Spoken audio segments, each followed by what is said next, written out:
A couple of weeks ago, I looked at this as a forced vacation of sorts. During my 14-day isolation period, I played guitar, did some gardening, went running, and tried to occupy myself with useful tasks and distract myself from the pandemic and its daily drama being blasted in the news media. When we watched China lock down millions of its citizens a couple of months ago, I'm sure you, like me, thought to yourself, well, that's China. They do these sorts of things. They'd never do that here. In fact, I'd be willing to wager that most of you would have called me crazy if I suggested back in January of this year that in the not-too-distant future, we'd all be told to stay home at the behest of a government order. Well, here we are. Your freedoms are gone.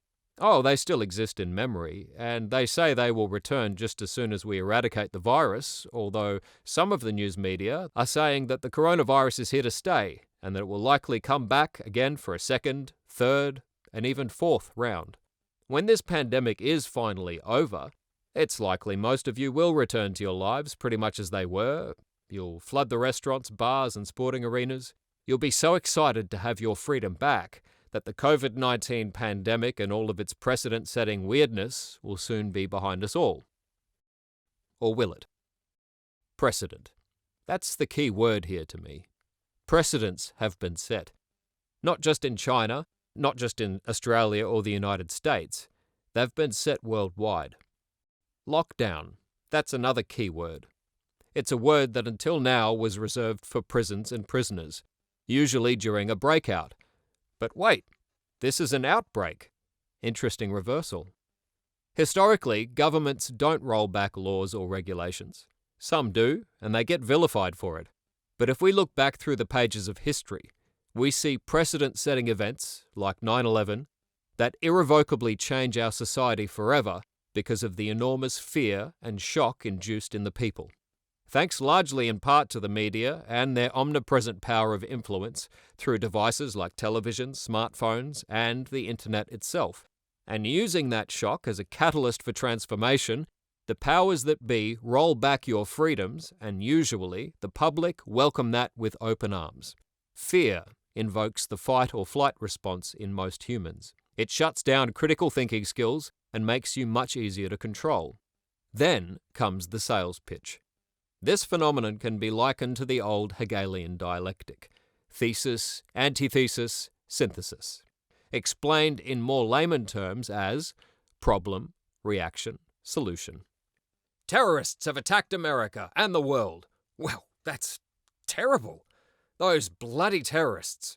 Don't worry, we've got this. Just give us some of your freedoms and we'll take care of those nasty terrorists that we helped create, and then you'll feel safe again.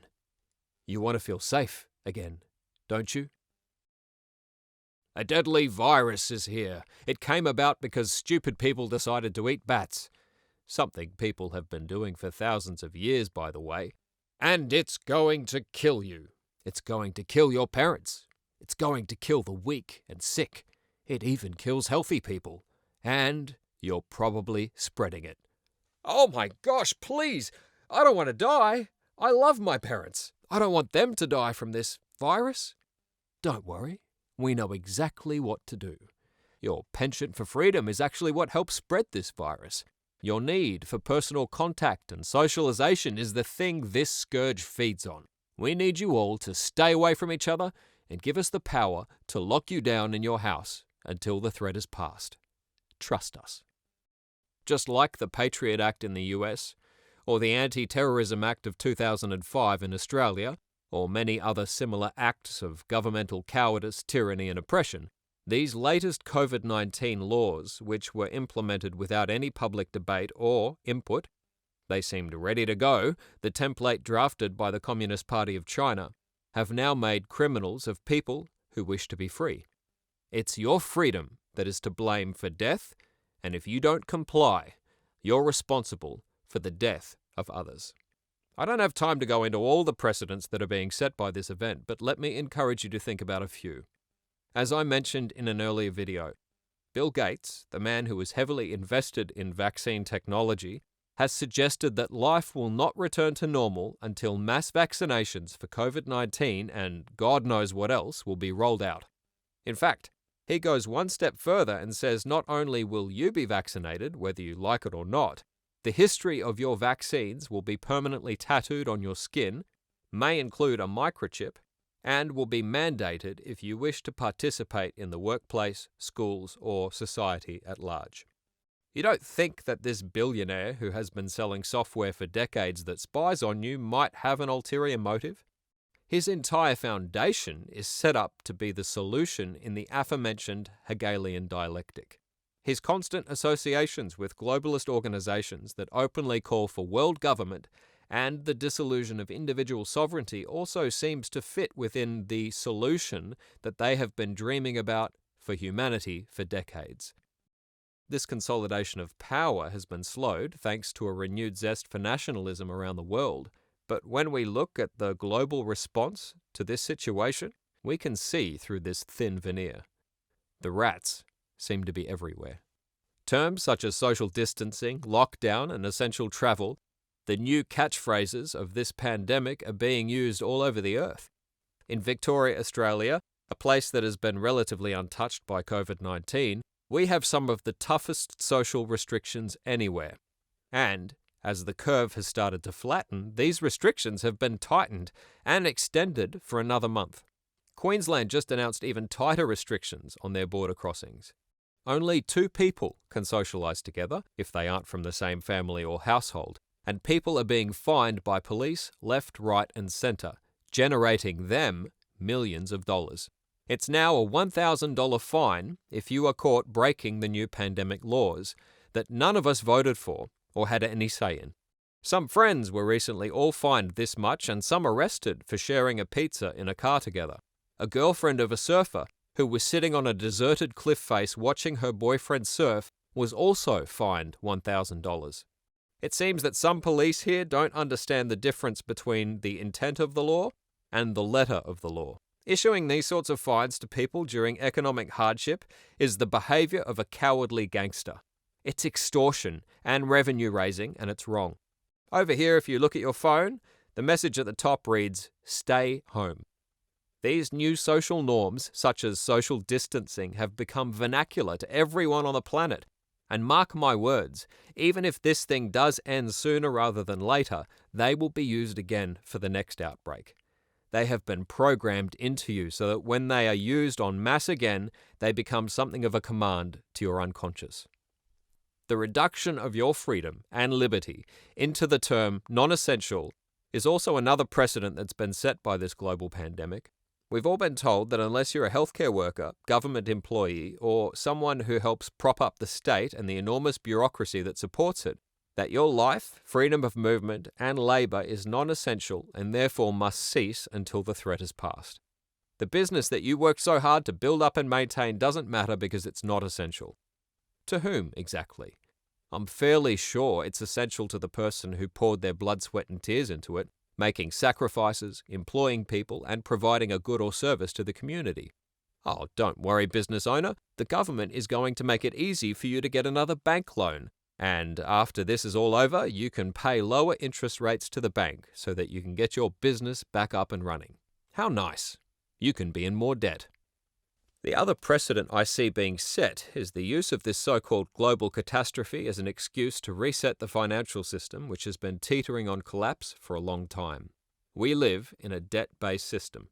Continual bailouts of financial institutions that continually fail us has become a broken record. The house of cards, if it comes crumbling down, will create the largest depression in human history, and the death and destruction that will follow will dwarf COVID-19 by miles. Now, governments have not only shut down services and businesses that are actually essential to keep this economic house of cards stable, they have gone further into debt so that they can pay off the very people they are subjugating in the short term, while they systematically collapse economies around the world, creating the need for more debt and more slavery. But don't worry, all the small businesses that have been the backbone of positive economic growth will either just fade into the sunset, or they'll be engulfed into the mouth of corporations with deep pockets. Governments love consolidation of power, and corporations love consolidation of influence and ownership. It's a win-win, except you lose. One last precedent I want to talk about is technological. When these lockdowns and restrictions on our freedom began to fall like dominoes across the world, I predicted that it wouldn't be long before technological solutions would be rolled out in order to protect the public from the COVID-19 boogeyman. Now, this is to be expected for the most part, since human beings cannot help but innovate solutions to problems. It's actually what we do as a species. The solutions I'm talking about, however, are not things like therapeutic cures such as hydroxychloroquine, ivermectin, quinine, and zinc, the things that actually rid the human body of this virus. Solutions which are being routinely attacked by the media, they are in fact things like Bluetooth body sensors that will connect to your smartphone. They'll work much easier thanks to the Internet of Things, which is basically code for Big Brother, and will be able to monitor things such as body temperature, heart rate, and various other datasets. But this sounds great, you might say. I won't have to go to the doctor anymore. I hate to tell you this, but in the Orwellian future being crafted around your fears, you won't be able to go anywhere. The smart lock on your home, which will be linked to the wonderfully convenient Internet of Things, won't open if you have a fever. You'll be put in lockdown, a term you've been softened up to accept, for the greater good, of course, and you will remain there until your device has told you that you are no longer a danger to society.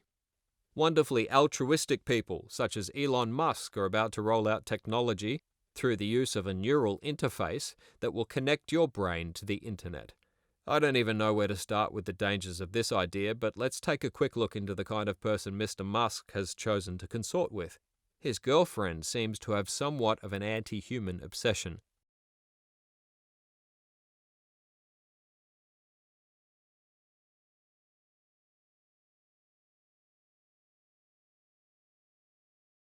The man who warned the world about the horrific dangers of AI is himself doing bidding to its creation and rollout, not just into things like self-driving cars, but you.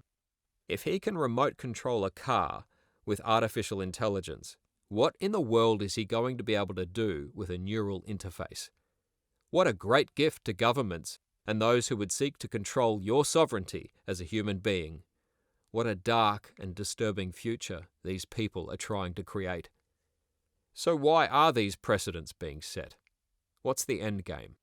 I think by now you must have an inkling. People have been warning about this for decades.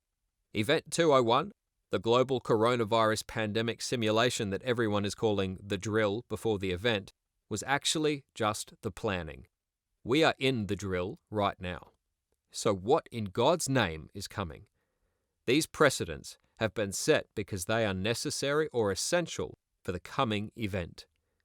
You are being softened up and conditioned to accept what the ubiquitous powers that be have coming.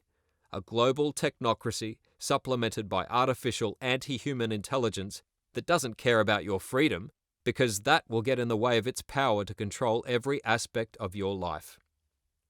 They have made prisoners out of all of us, and sadly, most of you have fallen hook, line, and sinker. The shiny lure glittering in the sun isn't your salvation. It is your end.